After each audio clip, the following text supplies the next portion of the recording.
دنیا ایک بار پھر جنگ کے دہانے پر کھڑی ہے۔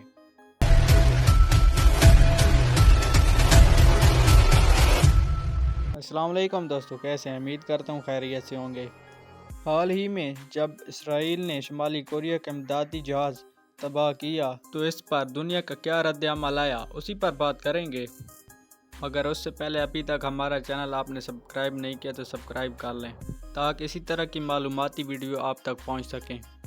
چلتے ہیں اپنی ویڈیو کی طرف۔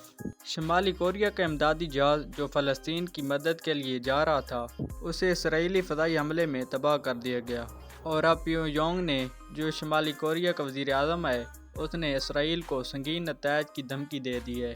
یہاں پر کئی سوالات جنم لیتے ہیں۔ کیا یہ نیا مارچ کھلنے والا ہے یا کوریا اپنا بدلہ لے گا، اور عالمی طاقتیں کہاں کھڑی ہیں؟ آج کی اس ویڈیو میں ہم اسی کہانی کو ڈی کوڈ کریں گے، ثبوتوں، بیانات اور ممکنہ عالمی رد عمل کے ساتھ، تو ویڈیو آخر تک ملاحظہ کیجیے۔ یہ واقعہ کچھ دن پہلے پیش آیا جب شمالی کوریا کا امدادی جہاز فلسطین کے لیے طبی سامان، خوراک اور خیمے لے جا رہا تھا۔ دوسری جانب اسرائیل نے دعویٰ کیا کہ یہ جہاز اسلحہ لے جا رہا تھا اور اسے خطرہ سمجھ کر تباہ کر دیا۔ شمالی کوریا نے اس پر فوری بیان دیا کہ یہ ایک انسانی سوز اقدام ہے۔ انہوں نے کہا کہ ہم اپنے شہریوں اور ہم اپنے کارکنوں کا خون رنگا نہیں جانے دیں گے۔ شمالی کوریا کا یہ بیان پوری دنیا میں گونج اٹھا۔ جب شمالی کوریا نے یہ بیان دیا تو اس پر عالمی رد عمل بھی آیا۔ سب سے پہلے چین نے اس حملے کی مذمت کرتے ہوئے کہا کہ امداد پر حملہ انسانیت کے لیے جرم ہے۔ ایران نے بھی اس پر تگڑا رد عمل دیا۔ ایران نے کہا کہ اگر شمالی کوریا اس پر بدلہ لیتا ہے تو ہم شمالی کوریا کے ساتھ کھڑے ہیں، جبکہ امریکہ نے اسرائیل کا دفاع کرتے ہوئے کہا ہر ملک کو اپنی سیکورٹی کا حق حاصل ہے، اور روس نے سلامتی کونسل کا اجلاس طلب کرنے کا مطالبہ کیا۔ اقوام متحدہ میں ماحول شدید تناؤ کا شکار ہے۔ دوسری جانب جنوبی کوریا نے بھی غیر معمولی خاموشی اختیار کی، جس کی وجہ سے یہ تنازع اور پیچیدہ ہو گیا۔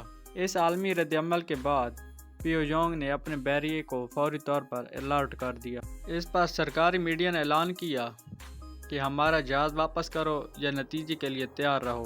یہ پیغام سیدھا اسرائیل کے لیے نہیں بلکہ اس کے حمایتی ممالک کے لیے بھی تھا۔ ماہرین کا کہنا ہے کہ اگر شمالی کوریا نے کوئی فوجی کارروائی کی تو یہ مشرق وسطیٰ میں ایک نیا بحران پیدا کر سکتا ہے۔ سائبر حملے، میزائل ٹیسٹ اور اتحادیوں کی مدد، یہ سب امکانات زیر غور ہیں۔ یہاں پر سوال یہ بنتا ہے کہ کیا شمالی کوریا واقعی اپنا بدلہ لے گا یا صرف الفاظ کی جنگ ہے؟ تجزیہ کاروں کے مطابق کوریا شاید براہ راست حملہ نہ کرے بلکہ پراکسی یا ڈیجیٹل وار کے ذریعے اسرائیل کو نقصان پہنچا سکتا ہے۔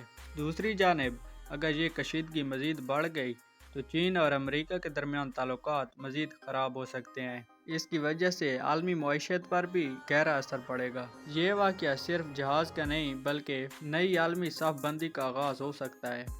اس واقعے کے بعد پوری دنیا کشیدگی کے دہانے پر کھڑی ہے۔ کیا یہ ایک نئی عالمی جنگ کا آغاز ہے یا دنیا ایک بار پھر مذاکرات کی میز پر واپس آئے گی؟ اس پر ہم صرف دعا کر سکتے ہیں کہ انسانیت طاقت پر غالب آ جائے۔ یہ تھی ہماری آج کی ویڈیو، امید ہے آپ کو پسند آئی ہوگی۔